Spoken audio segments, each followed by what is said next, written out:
শুভ সকাল।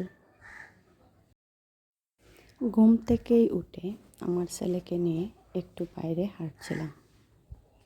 সকাল সকাল হালকা বাতাস আসছিল, খুব বেশি ভালো লাগছিল। এই শীতল বাতাসে মনটা জুড়িয়ে যাচ্ছে। তো এটা আমাদের বাড়ির সামনে যে বাংলার সামনের অংশ।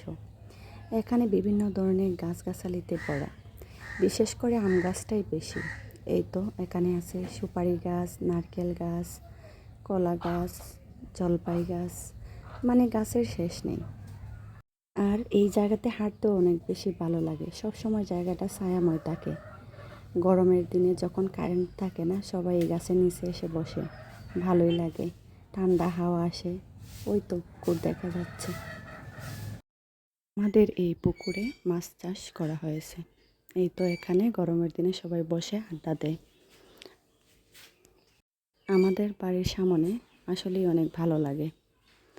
এই তো এটা হচ্ছে আমাদের কবুতর থাকে এখানে, আর মোরগও থাকে। এখন দিনের বেলা তো তাই মোরগ নাই, কিন্তু কবুতর থাকে। আর কবুতর অনেকগুলাই, তো এখন ঘরে নেই, সবগুলো উড়ে গেছে।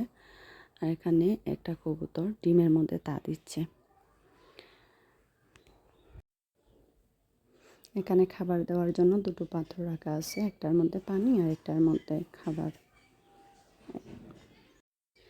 বিকালবেলা যখন খাবার দেওয়া হয় বাংলার সামনে, তখন সব মোরগ কবুতর যখন একত্রে হয়, দেখতে খুব বেশি ভালো লাগে।